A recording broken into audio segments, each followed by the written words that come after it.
How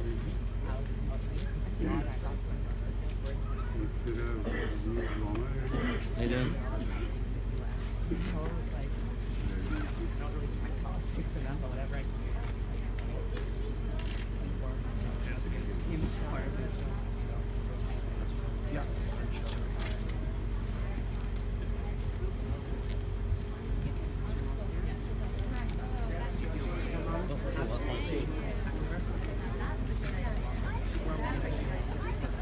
I'm okay.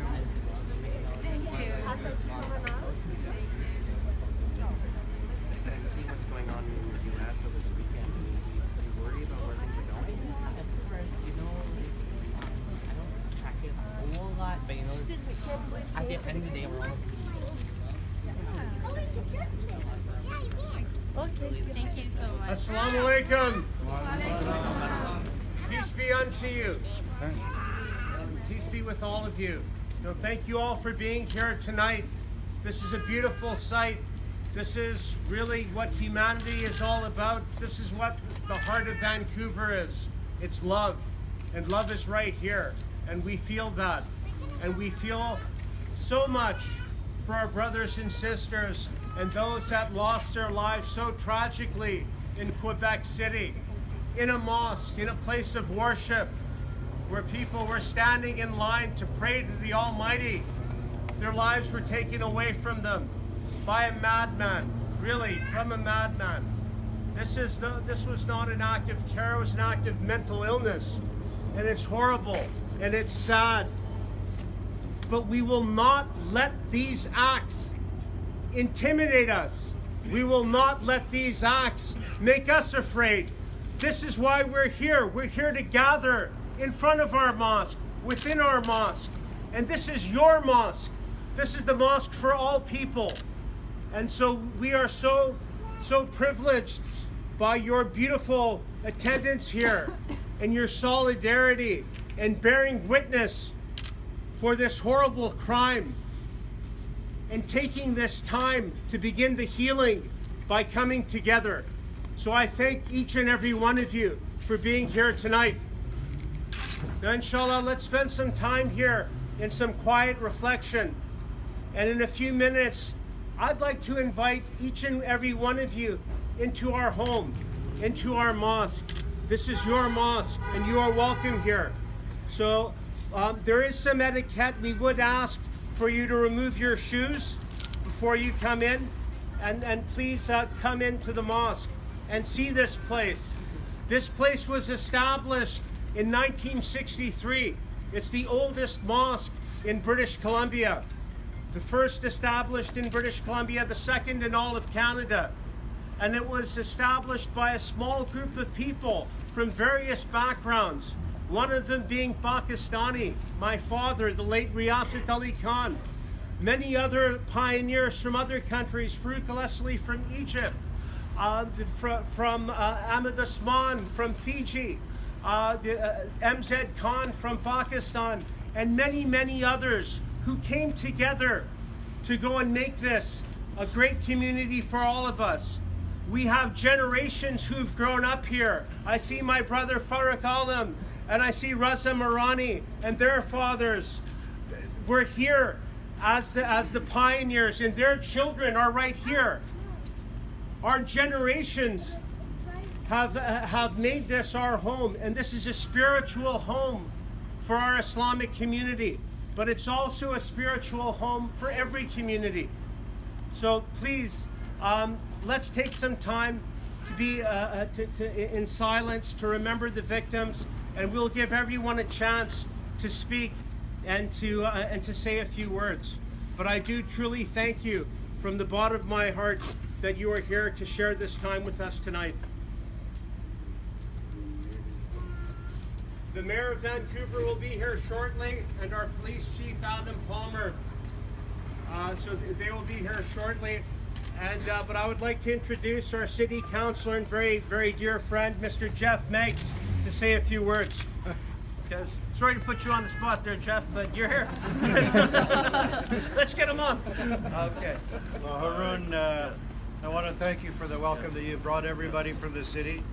I mean, as soon as I heard the news, I wrote to Haroon. I knew the mayor and all of us at City Hall and everybody, in fact, all the citizens of the city would want to be in solidarity with this community, which has faced such a blow in Quebec. It's not something that's at all consistent with the values we have as Canadians, with the views we have, with the inclusion and the tolerance with which we want to build our society.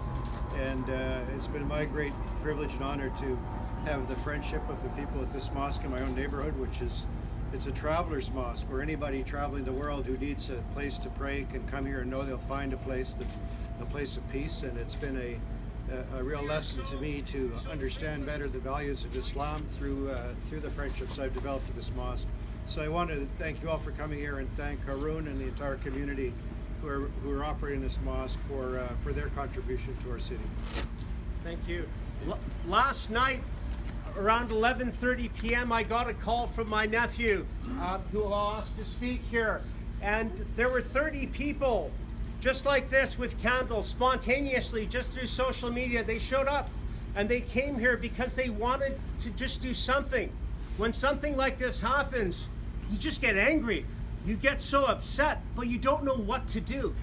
And everyone came here to just spend some time together. And by spending that time together in prayer, regardless of their faith, gave us all so much peace. So I'd like Abu Bakr Khan to say a few words. He's here. Abu, you're on deck. All right, get on out here. Say a few words about yesterday. Yesterday, basically, we had about, I think, 35 to 40 youth that came to the mosque. And we mobilized together and we just sat and we talked about what was going on in the world. And for us, a big thing was that in December we opened up this same mosque as a shelter. And it wasn't me, a Muslim kid, it was me, Jewish kids, Sikh kids, Christian kids. It was a collection of us coming together, opening up this mosque as a safe place for anybody that needed shelter, right? So with what's going on, we reflected about this. We said, you know what's going on in Quebec? That shouldn't make us close our doors. It should make us open our hearts even more. We have to come together now more than ever. And so for me, it's not about, you know what, it's not about that you're this religion, you're all that. We're 99.9% identical genetically. We're all human beings. That's the key. And that's one thing we all talked about yesterday. We ended up coming into the mosque and speaking in a circle, talking about opening up our hearts, right? And I know that when those people left, it left a lasting impression on them, and I hope that's what happens from this terrible ordeal, that we all come together and we realize it's that if we give in to hate, we let those people win. But if we love each other, then at the end of the day, it's going to be a beautiful thing. Thank you. I have Bilal Jima here. He's with our federal government, and he's been a very, I've known him since he was a little kid, and he's been serving our community, and hopefully he'll be serving us in Ottawa very soon. Bilal, please, if you could say a few words. I wouldn't say anything that's already been said. Like, everything's been said. I just look out, and if you had my vantage point, seeing everyone here just brings a lot of warmth to our hearts, because there's a lot of times when that spotlight gets brighter and brighter and brighter, and you literally cannot see anything around you. You lose awareness about what's around you. And the fact that you guys are all here to support and stand with us, it's just beautiful. So I just want to say thank you. My dear respected brothers and sisters, we have an educator here.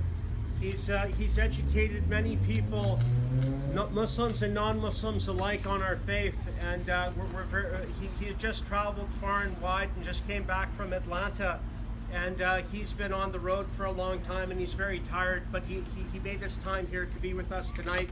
I'd like to welcome Mufti Asim Rashid to say a few words.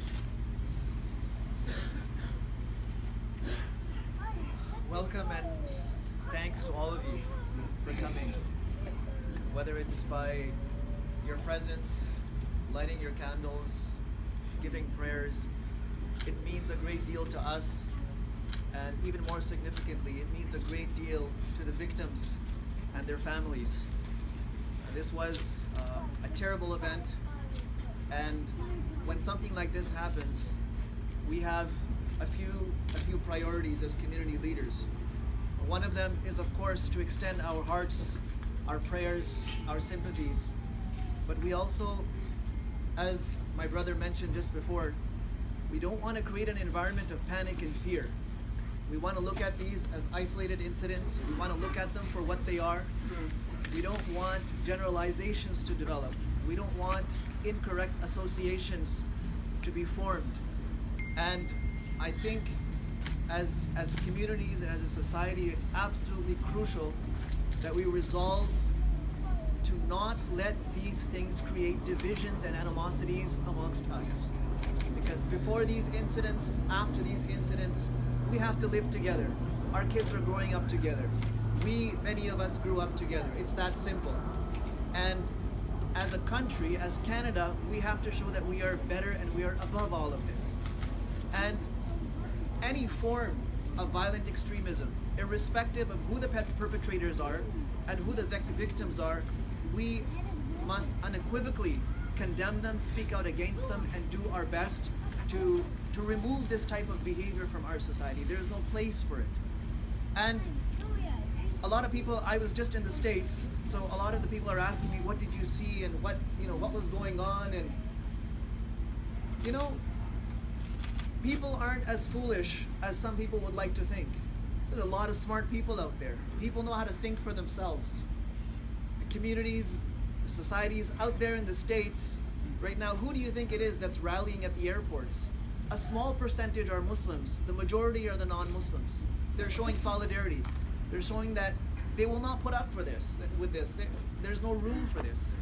So at the level of connecting with just one human to another, I think we're all much smarter, we're all much wiser, and we can get over it. We can defeat these things.